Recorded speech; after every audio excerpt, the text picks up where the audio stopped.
What's up, Team von Voss is here, and next to me is the team from PPG, the owner George Machado and Lars Niederhausen. Hello guys, thanks that you're here. Thank you for having us. Yeah, I have some questions about your team. First of all, what is PPG? PPG stands for Pro Play Games. It's a store brand team that I founded about 2 years ago. And we're from America. We're an OTS store, so we hold official Konami events, and we have a team and a brand and all that stuff. So that's pretty much where we're at. Okay, so you're at the moment really dominant. Like I think you have like the most successful players in the world at the moment. There are, I think, difference about Team A and B. What is Team A and what is Team B?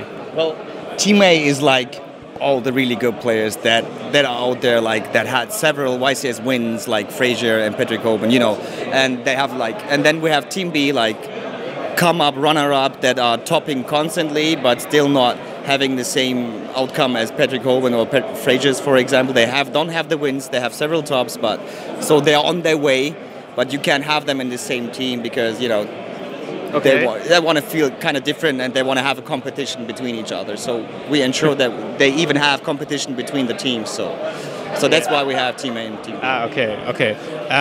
You have like now a team in Europe and a team in USA. You want to extend more PPG, or do you want to stay in those continents?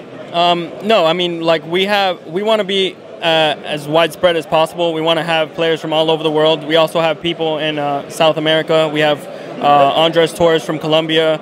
We have Jose from Mexico. We have another Jose from Peru.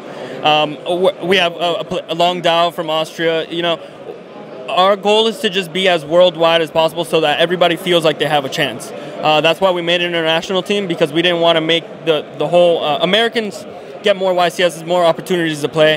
Other Europeans and everybody else, they don't get as many opportunities to play, but we still acknowledge that they are talented at the game.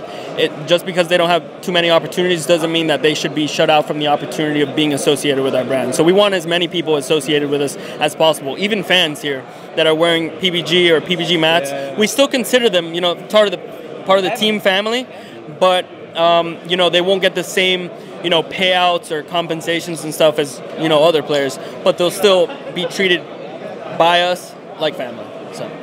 Okay.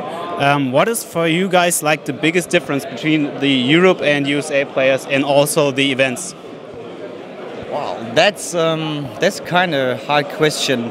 Well, event-wise, pretty much we have the same player numbers right now. I mean, we have 200 less than YCS Anaheim or Atlanta or whatever, but it's right now. I have been visiting several YCSs over there in the last year, and it's pretty much right now it's the same. It's like player wise and player base wise, they're the same strong. Like you remember when the last years we had like EU is better than NA or NA is better than EU. You know this shit talk. But I personally don't see any of this. It's like both of them are just good where it's at. So for me there is no really difference. Just American players are more passionate about the game than Europeans. Oh, and if I tell more passionate, it's true, because we have locals here. We have local players that are 2 or 3 days there in the locals.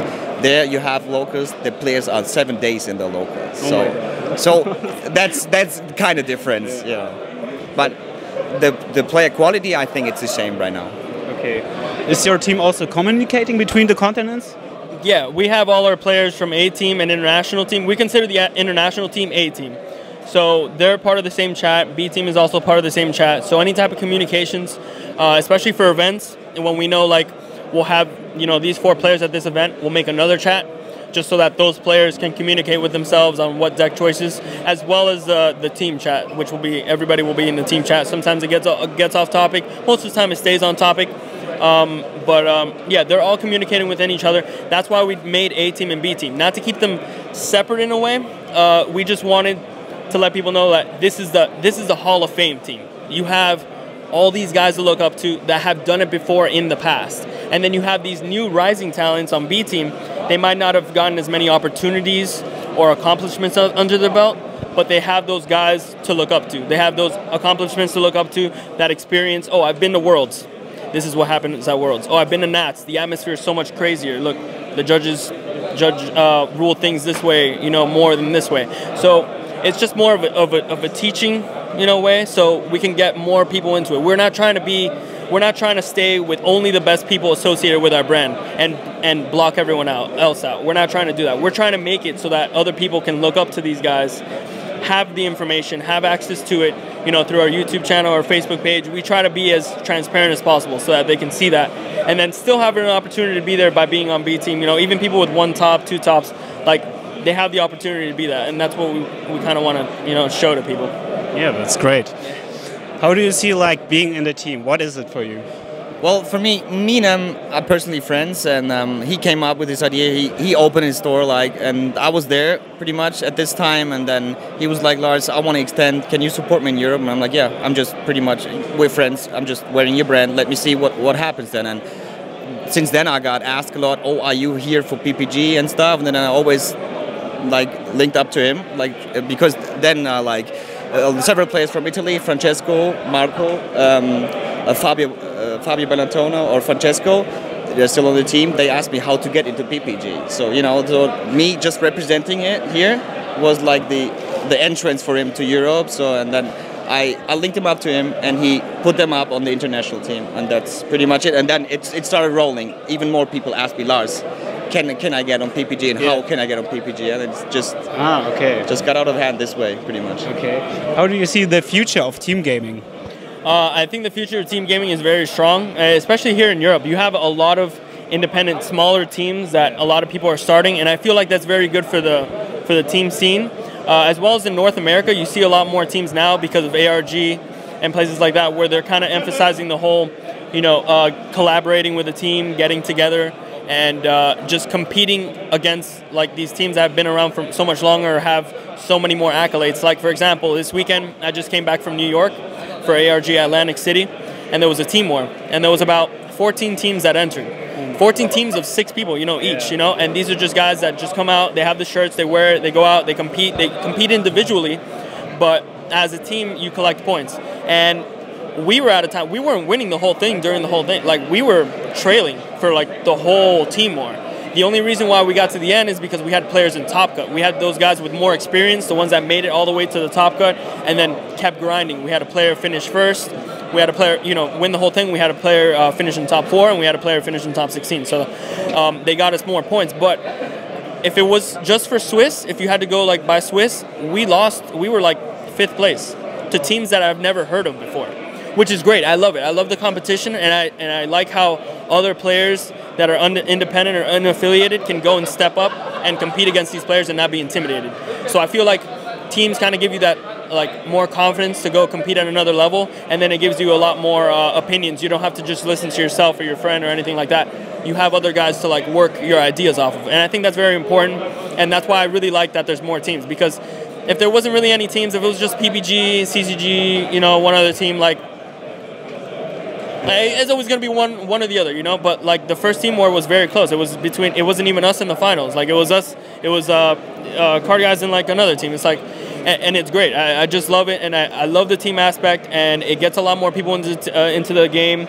It's harder for people to just be discouraged and be like, oh, I'm not going to play anymore. I'm here by myself. Nobody wants to help me. All this stuff. No, it's a totally different aspect. It brings everyone together. It builds the community a lot stronger, and I feel like it's just a positive plus for everyone, the game and the players. Wow. Well, first of all, I want to thank you for the interview. Thank you for your time. Do you have any last words or shout-outs? Yeah, I got a bunch. I don't know if you want to go first. No? Okay. All right, so first of all, shout out to Pro Play Games. We have, like I said, we have a store. We're not just a team. We have an OTS store. We work with Konami. We're very good representatives, Konami. We run regionals, we host regionals, we run YCSs, all that stuff. So we do everything we can for the game, Yu-Gi-Oh! In itself, as well as supporting the player. We didn't have to make a team, but we made a team just to support the players. 2, shout out to the players, our team. Everybody who represented us, whether you're on A team, B team, international team, or our fans. We had a few fans this weekend. We're like, oh, please let me get a shirt. Please let me get a mat. No problem. And the more people wearing our brand, the better it makes us feel, better it makes them feel like, they're part of, something special, because we're not just part of, one cause. We're part of, multiple different causes, and we're trying to help out as much as we can. And then shout out to everyone back in Florida. That's where we're from, Miami, Florida. So, you know, thank you guys for representing us. You know, we made it overseas. Everybody here loves us. They're fans of you guys. Hopefully our players make it down here. They were at the Ultimate Duelist Series in Las Vegas this weekend, which is why they weren't able to make it out. And third, lastly, you know, shout out to Konami. I mean, like, without Konami, we wouldn't be here. You know, we're primarily a Yu-Gi-Oh! Based store. And shout out to them to supporting us, you know, making it an official tournament store and backing everything that we do. Oh, yeah, one last one shout out, very important. Ultra Pro right here. This is our sponsor. This is a $1 billion publicly traded company. This is actually the first huge company to go out and sponsor a legitimate team and like keep constant contact and give us a lot of product. Like recently they gave us those Eclipse sleeves. They haven't even come out yet. They don't even have an official release date. They sent us like 10 cases of them for our players. And we just started giving them out. We started giving them out for free to players. Like, oh, you're Pro Play